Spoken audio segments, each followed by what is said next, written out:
It's Josh coming to you with another episode of the Affiliate Marketing Show. Today we have a fantastic guest. He's the founder of PolicyBind, as well as the host of OfferVault TV's other amazing show, the Earnings Per Call Show. Please help me welcome to the show, Bill Somerville. What's going on, Bill? What's up, Josh? Hey, man. Oh, you got the branded t-shirt and everything. You like that? Yeah, I do like that. Where are you talking to us from today? So we are speaking to you from the new lockdown facility in Jupiter, Florida. That's what we're calling it. My wife and I moved into a house on April 1st. So one of those weird people that said, hey, we're in quarantine. We're going to go ahead and make a complete move of our life in the middle of it. And it's, not been without its logistical issues, but for the most part, like, we're here, we're healthy, and everything is going well. And we hope everybody out there is doing well too. Yeah, we moved into a house last year and had our own challenges, not during a quarantine. So I can imagine that'd be a little bit of a difficult process on top of the regular home ownership challenges. Of course. Well, when I, started the show, I knew I'd definitely have you on as one of my first guests, being under the OV network. Obviously, we had to have you on. I'd love to know, what were you doing before PolicyBind? What were you doing before affiliate marketing in general? So it was kind of, I was doing a lot of things, right? I guess I was just trying to find my place in the professional business world. Left the United States military in 2010. So it was 2002 to 2010. Got out, and my family was involved in just the accounting industry. So I guess that was just like the path of least resistance. And I took a job doing tax returns for a family company, and found out pretty quickly that I didn't like, being shoved into a cubicle, and still needed to provide value to these people. So what I would do, being in New York City at the time, was go out during my lunch break and attract and get a hold of new business.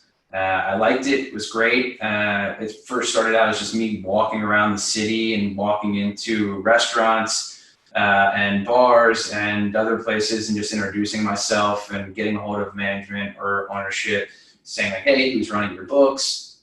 Found out I had a knack for sales, and then switched from the accounting side of it to still working for the firm, but doing more sales. And then throughout my career, just bouncing from sales position to sales position. And then I guess in 2014, I landed with a company when I moved from Park Slope, Brooklyn down to West Palm Beach, called Datalot. Great company. If anyone's ever heard of them, big shout out to Datalot.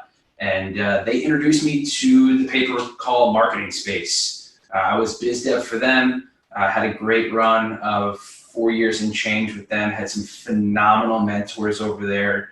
And not only did they show me the ropes with pay-per-call, but they also instilled the entrepreneurial spirit in me. And as a direct result, I had moved on to do a little bit of my own stuff in affiliate marketing in the mortgage space. While my no compete fell off, and then after that, we jumped back in to the pay-per-call space on the insurance side. So that's kind of how we ended up here, and I wouldn't change it. So that's pretty much the foundation of PolicyBind, is the end of that story. That's it. That's where we started. Very cool. So let's pretend I know nothing about PolicyBind. Tell our viewers everything they should know when it comes to what you guys do and, the type of affiliates you're looking to work with. Sure. And thank you for that. So we are a network that focuses on one thing, and that's insurance. So we handle what we call the big six. The big six would be auto insurance, homeowners insurance, health insurance, Medicare insurance, final expense, and life insurance. Instead of running a bunch of separate offers like debt, insurance, tax, health, etc., we figured that we would just be a subject matter expert on one thing. And that's kind of a military thing that I pulled from my previous experience. It's like one thing that we noticed from that model was just like everyone had one job, and you just did that one job better than anyone. So instead of jumping to all these other opportunities, we said, hey, let's be a network. Let's focus on our advertiser relationships and our affiliate relationships, and let's just do insurance. It's a massive vertical. It has been doing extremely well, especially during the pandemic. Obviously, consumers are not only home more often, interacting with phones and tablets and desktops, but everyone's thinking about their health.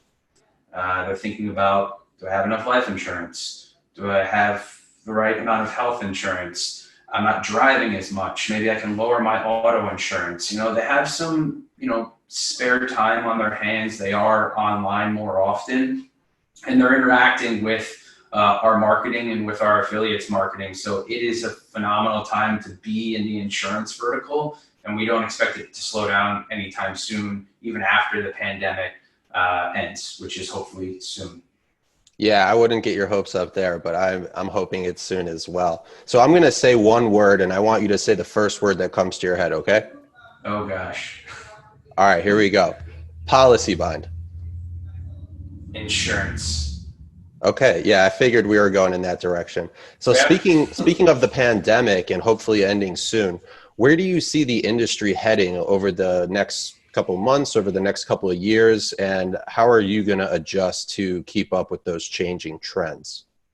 So we're digging in and we're expanding. And the reason why is because, as I mentioned before, a lot consumers are online more, right? The pandemic has been going on. People have been quarantined now for coming up over the, I think, 45-day mark, 40-day mark, somewhere around there. One thing I know is that it takes about plus or minus about 90 days to form a repeatable habit. So what's happening now is that these consumers are interacting more and more with the internet, with marketing, getting more comfortable with it. Maybe perhaps people that didn't like online advertising and like direct mail are now moving away from it and interacting more with, the online advertising. So we think that even when this quarantine is removed, everyone is going to be so ingrained now with this new habit of being on their devices and relying upon their devices that the market as a whole, whether you're in insurance or any other vertical, is just going to see, lower costs per impression across the board. And hopefully what that will correlate in on the advertiser side is just, a bigger abundance of opportunities, and the advertisers getting smart enough, to realize that, they can keep these consumers talking on the phone for longer, which gets them more and more vested and a lower cost per acquisition, more insurance policies written. Our hopes. What would you tell a new affiliate or publisher who's just getting started in this industry? Certain things you would recommend they focus on, certain things you would recommend they don't focus on, maybe from personal experience that you learned yourself? Yeah, so I would say always look for the softest soil, right? The easiest place to tread. Like right now, I would definitely say again, and I invested in this, that it's going to be the insurance verticals, right? Last year, however, when I was doing affiliate marketing for mortgage, that was the softest soil. I mean, the housing market was booming. It was easy for me to, jump on, create some Facebook campaigns, and then get addicted to the leads coming in and seeing it and saying, oh my God, I'm an affiliate marketer now. This is happening. This is working. And with anything, like if you can get a quick hit, if you can get a quick, that rush of dopamine, hey, this is working. What it's going to do is it's going to force you to want to get better. So if it's easy to start in a particular industry, right? Start there. Make it easy for yourself. Make a little bit of money. And then if you want to move into harder verticals or more niche verticals, then do that. But I would say always start where the soil is the softest and make a great network of friends. It's something that, OfferVault has been great at. We advertise on OfferVault. It's brought a ton of excellent affiliate relationships to us. And then those relationships have brought in other relationships to advertisers and affiliates. And it's great. And it's just, it really helps with the company that you keep and keeps the creative juices flowing and can bring all other side opportunities out of the woodwork. So start in the softest soil and have a great network. Those are the two things that I would recommend. Little hypothetical here. I'm an affiliate. I think I can do well in the insurance space. I land on the PolicyBind website. I apply to your affiliate program. You guys get the application. What are the most important qualities in those applications that you or your AMs are looking for in terms of approving them to be a part of your program? That's a great question. Did you say that you're a new affiliate marketer or just an affiliate marketer in general? Just in general, you get a new sign up. Okay. What qualities are you looking for in those signups to approve them? So what we're looking for, quite honestly, is just transparency, right? We want some transparency, which we are more than happy to reciprocate to the affiliate of just like, hey, these are the opportunities that we have. These are the offers that we have for you to run. We want to know things like who you're currently working with, like some references, right? There are so many people that are just fly by night in the industry, unfortunately, that we have to have some type of vetting when you come through the front door. So just some references, some experience, and what brought you into the space, and most importantly, what your goals are. As a network, it's incredibly important for us to add value to our affiliates and help you hit your goals, whether they're financial or just like in the marketing space in general. And look, if we have that experience or know someone on our staff that has that experience, it helps us tie you in, with a particular affiliate manager. So just be transparent. And look, if you don't have a ton of experience in affiliate marketing, that's okay. If you give us that transparency and explain what you're trying to do and just show us a little bit on how you're doing it, be more than happy again to help you and to bring you onto the PolicyBind network. Well, with your, past experience, I'm really curious about your answer to this next one. You mentioned you were in the Army, you were in sales, now you're in the internet marketing space. How do you define the concept of success? What does success mean to you? That's a great question. And what I would say is, so it's on Spotify if you'd like to listen to it. Guy's name is Earl Nightingale, and he has a series. This is an old school guy. He has a series. It's called The Strangest Secret. And in The Strangest Secret, he's pretty much given me that definition to success. So for me, success is a progressive realization of a worthy ideal, right? So if I get out of bed every morning and I inch the ball closer and closer and closer to the end zone, I'm a success. I'm doing affiliate marketing. I'm running a network because that's what I want to do. So for me, I would say that I would be a success. Again, you're doing what you want to do, not just with OfferVault, but also creating music. So if you're getting up every day, and you're practicing, you're getting closer to being the best bass player that you could possibly be, then you're a success. So whatever it is that you want out of life, if you're making that progressive realization, and again, it's a worthy ideal. I'm not saying to start up a drug empire and that's good, that's your idea of success. Probably not going to work out too well for you, but whatever it is, be a better father, be a better son, be a better nephew, move the ball forward every day and you're a success. Thanks for plugging me as the bass player. Now everyone thinks I'm slightly less cooler than before you said that. So on the flip side, why don't you tell us about a specific failure in your life, whether it was from your time in the military or in your professional career that you look back on and you're just like, I'm so glad I experienced that. It really led me to the person I am today, and maybe how it led you to the person you are today. Sure. So, I guess I could just roll back to when we were just speaking about success, right? So there was a long time in my life that I didn't have a plan, right?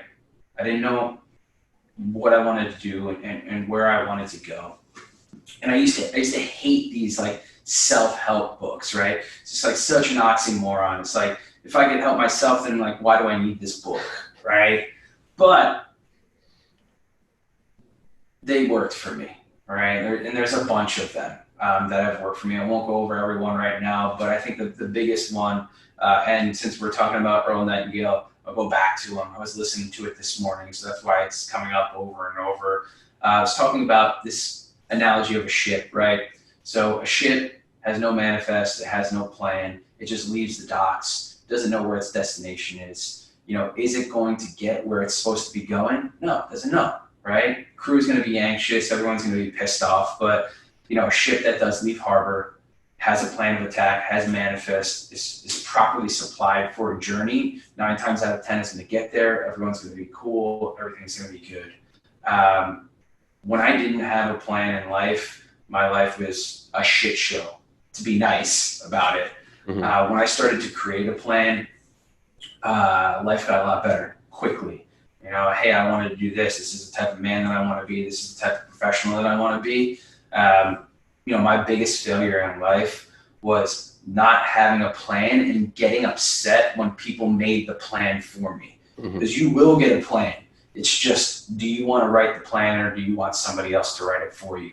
And you get to make that decision, or you get to not make the decision and again, have somebody write the plan for you. So I always tell guys take a risk, write a plan. If it doesn't work, you can throw it away. But if you want me to write your plan, you might not like it and you can't get upset at me if I'm the one that's writing it. So I'm starting to think that you're an affiliate in the Earl Nightingale affiliate program. I'll tell you what, I don't think he's around anymore. But if he was, I would definitely push his stuff. You're getting some referral commitments. Actually, maybe this will be part of your answer to the next question here. If you had a gigantic billboard anywhere, what would you put on it? Just do it.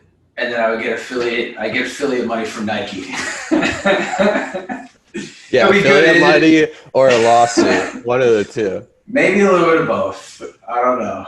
What's one of the best investments you've ever made, whether it's a physical product or like you talked about, a change in the way of your thinking, but for you personally, and maybe something that our viewers could apply to their own life, what's a really solid investment that you've made? Education, for sure. 100% of the time. I'm always willing to throw down money for not just myself to learn, but for our staff to learn as well. We've purchased books and courses that have amounted to tens of thousands of dollars for our account management staff. Same with sales staff. We've hired, I love sales. I'm a student of sales. I always try to be, a better business development guy. And still I will, I'll hire consultants to come in and say like, what am I not seeing that I'm doing wrong and where can you provide value? Education's definitely been, the big one. It's got the best return on investment if you're willing to sit down, take a deep breath and dive into, that education and actually institute it. Like once it's been put into your brain, that would be what I would recommend. So when you're not working and you're not running PolicyBind, what are some things that you love to do with your free time? Man, the opposite of working for me is surfing, fishing. The number one would be to, spend time with the wife, the dog, cook a little bit, anything where that doesn't require me to have a electronic device on me or anywhere around me. That's my favorite thing to do. How's your surfing game? It's shitty, man. I'm not going to lie. Dude, I did it one time when I was living out in California many years ago, and it was a traumatic experience. It was so much harder than I thought. I was like, oh, I'm just going to go out there. I'm going to get up and ride some waves. I think I paddled out like 3 times, and I'm like, I can't even feel my arms right now. I had to come. Like, it was scary. But you've been doing it for a while? Yeah, so I've been on and off for the past like 6 or 7 years, more on the past 4 years, excuse me. And I love it. Again, I'm just a student of it. I go out, my goal is to have fun and maybe piss a couple people off and cut in on them, But you also like to attend the occasional fish concert, correct? From time to time, I will. It's funny. So we haven't put up all. We're having a guy come Friday to help us like hang TVs and hang pictures and everything. I'm just nervous because like it's a new house. We just had the walls painted. I'm like, oh man, I don't. If this You want was to a make sure rental, you find the studs. I would be knocking walls down. So we have this guy coming, friend of ours, to help us hang some stuff up, and I have a bunch of cool prints that I want to put up. And my wife has like been like, listen, like, she's big into art, and she has like all these like, mock Monets and like all these like famous pictures she wants to put up all over the place, and smaller guys. And I'm like, well, what are we gonna do with all these fish prints? She's like, put them in your man cave. Your office. So yeah, so this will be everything, but it's cool. I did get to take her to her first show. It was on Long Island, and the funny thing about it is my first show was '03 Long Island. Oh, nice! A phenomenal show. They never played the venue. They played the venue actually one more time that year, and then it had been 16 years since they showed up. Nassau Coliseum is no longer around. It's now the Veterans Stadium, and I brought her to her first show. And we got a print of it. So that one, because it has some significance, may make its way as a conversation piece out there, but we'll see. And just to give our viewers, an idea of how big a Fish fan you are, how many times have you seen the band live? Oh man, so many that I have stopped counting. Over 50? Yes. Okay. I'm only at like 20 right now, so I'm still keeping track, but I'm yeah. there. I think probably around like 70s or 80s. I was like, I'm not going to be that guy that's like, I hit this many, I didn't want to be that guy. I'm sure our viewers would love to listen to us talk about fish all day, but let's get back to the affiliate marketing stuff, the meat and potatoes of this interview. What would you give in terms of advice to a young adult coming out of school, getting ready to enter the real world, things that maybe you realized when, looking back at your early 20s that might help someone in that position now? Learn from your mistakes. Just don't make the same ones over and over again. I've made a ton of mistakes, and when I look back at it, not regret, but like when I look back at it and say like, hey, I wish I perhaps would have done that a little bit different. I would have, taken life's advice, experience, and I would have stopped doing one thing or done more of another thing. And it takes me a little bit to learn sometimes, but once I get it, it's locked. It's locked in. So I would say just, don't be afraid to make mistakes, but learn from the mistakes that you're making and learn as quickly as humanly possible. Any recommendations you hear other companies, maybe in the insurance space or just in the affiliate marketing space in general, recommendations you hear them giving where you're like, what are they talking about? I don't agree with that.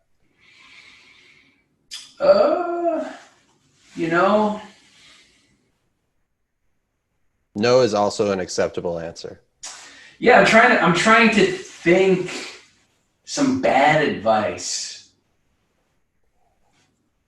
Or maybe things you see going on in the industry that you yourself always approach with caution that maybe our viewers should also approach with caution. No, ladies and gentlemen, this is Bill Somerville. I've been stumped. I was trying to think of a smart ass answer. I'm thinking of like what movie was it when Will Ferrell was a politician? It's just like, where'd you get that from? The book of bad ideas? Yeah, well, that's fine, man. This is a very chill interview. We don't need an answer to every question. Let's just keep this going. Do you have any, big regrets in your life that you learned from and you look back, maybe in your professional career, that you would have handled a little differently? So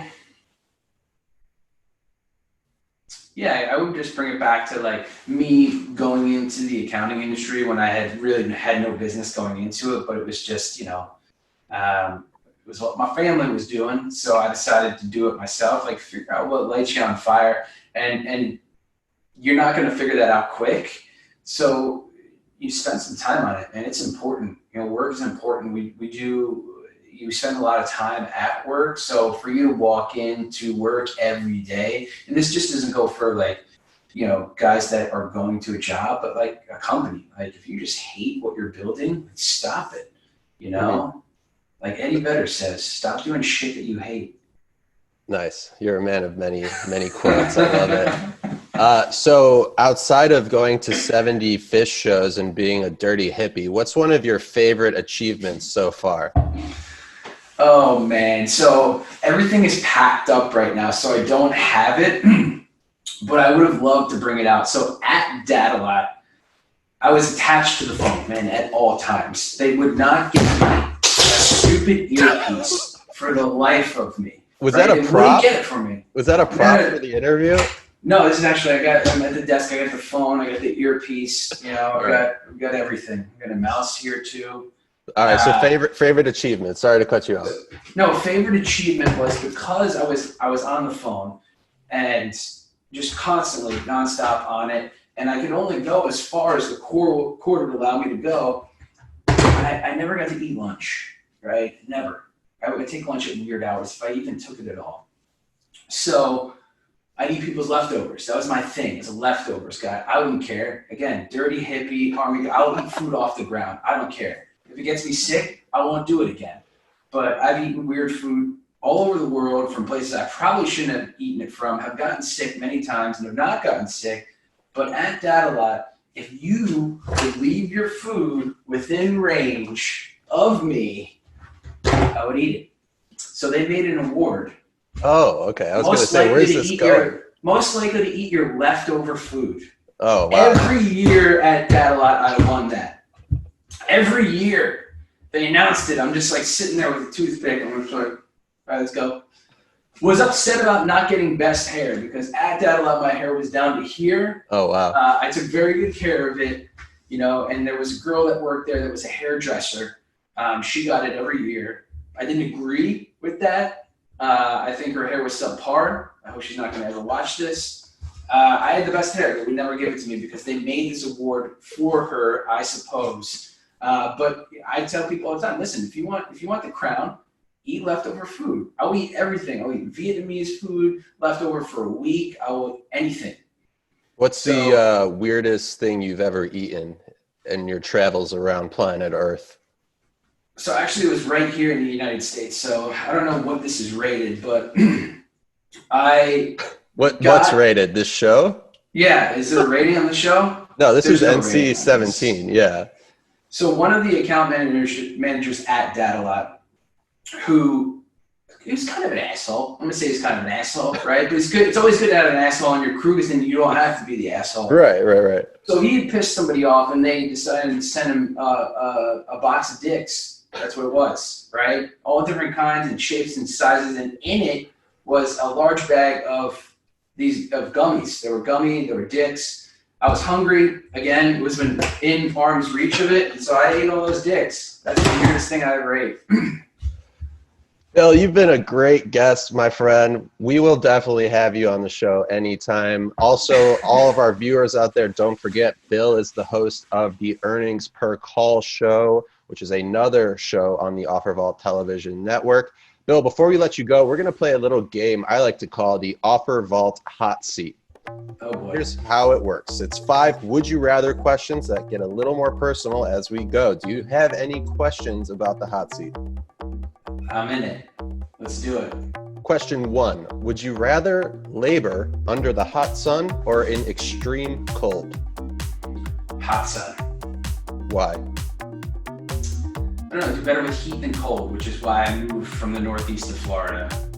I would have to agree. I think I could handle working and sweating as opposed to working and not being able to feel my limbs. So I would also go with the hot sun. Question 2. Would you rather vomit on your hero or have your hero vomit on you? I'd let him vomit on me. I would. You owe me one. Yeah. You owe me one. Yeah, for all the support you gave him over his career. Yeah. Yeah, I would too, because I would be like, oh, no, it's cool, man. Don't worry about it. Yeah. No big deal. Question 3. Would you rather wear the same socks for a month or the same underwear for a week? There's a lot of questions within that. Like, what am I doing in that week in the underwear, right? You're working under the hot sun. Wow! Socks. Yeah. But the thing is, like, dirty socks tend to usually smell bad a lot quicker than dirty underwear. Listen, at least my experience. We're in a time of social distancing. I think that the smelly socks is actually, it's a safety measure, right? Stay away from me. I stink, and everything is fine.